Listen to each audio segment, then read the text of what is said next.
I think I would be doing? I don't know. I think because of, I worked, I've been a project manager for other interior designers. I've been the library boy for other interior designers. I've worked in showrooms. I've worked in furniture stores.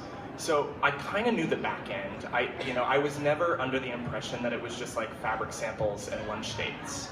I always knew it was a lot of this management and a lot of psychology and going to a client's home and figuring out what their life really is. Not asking them what colors they want in their home, but asking them what colors they are comfortable putting on their body. All these little things. It's what you would think to ask them, and you just turn it this tiny little way to actually make it even more personal. What time do they wake up in the morning? How do they entertain? Did they ever share a bedroom when they were little? These are all things that are sort of part of that psychology that you have to understand before you have any right going into someone's home and creating, a home for them.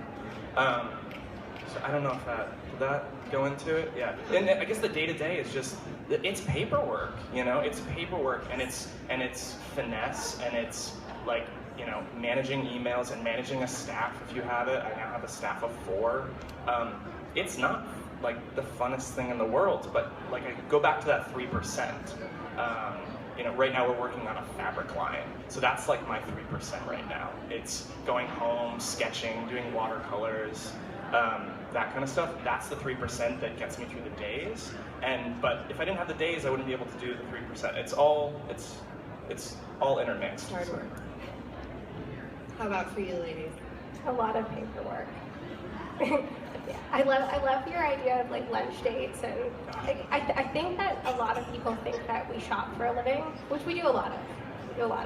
But there is a lot of paperwork. I was like you. I wasn't completely blind to the amount of work that goes into a project or the amount of work that goes into a business. I was surrounded by entrepreneurs. I had a good idea, not as much. I mean, it is quite humbling when you start to do it for yourself. You have a lot of respect for the people around you that do it. A couple ex-bosses that I probably owed a phone call to after. But a lot of it was, I was not quite prepared for the details. We talked a lot about too, getting bogged down with the daily details, emails and tile samples. God, I mean, my poor husband, the amount of tile samples that are in every nook and cranny of my office, and we've been called glorified movers, and that is very true at a point. It's not super shiny all the time, but when you are doing something that you truly love, it's so worth it. It's so worth it. I would agree. I think you have to have the art in problem solving. There's always difficult dreams and aspirations the clients bring to the table, and I think you just have to have that ability to be kind of Johnny on the spot at times and be able to create and paint a dream in front of them, within 2 seconds. They kind of think that you have this, a machine, things just come out of your brain. You were programmed before you came into the house to know exactly what they wanted, when they wanted it, how they wanted it, and they'll want it tomorrow. So you get kind of in that mentality of running a business and problem solving at the same time. But back to what Brian was saying too, at least with my new business, I had to find a creative touch point in the business that allowed me to create something that wasn't related to a client. That's the key. It's a little bit of freedom, and it's a lot of honesty with yourself. You are, in a way, a broker for them.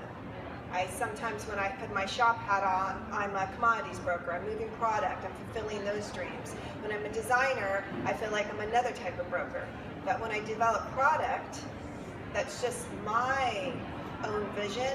Oh, you guys, it's so freeing. It's really great. Now I have to take it to market, and someone's going to have to pay for it, and there's all these other issues. Brian's a great example of the success. I'm just running behind him up the hill with my little backpack. But that really helps kind of allow you to maintain your conscious creativity. And that's big, because with projects, you kind of just run through it kind of a little bit fast. And with my stuff, I can consciously go after what I really want.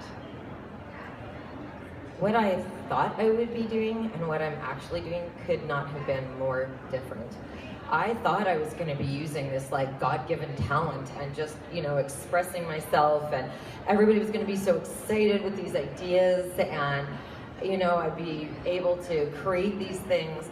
And just the analogy that Brian gave of the percentages, it's just so little in that moment, and so much more of the management of details in a business, and really having to be really astute about the fact that a client is typically hiring you because they are much more linear and detail-minded, and they want that creativity, but they don't want to forsake, you know, the proper management of expectations. They don't want somebody that's flying off the walls and, you know, coming up with all these ideas but can't make them a reality. So I was really surprised that I wasn't doing color boards and sample boards, because I didn't have that experience that I should have had in you know, walking through it with other companies and seeing the process in action, and just how much of the psychology and the management of people and the processes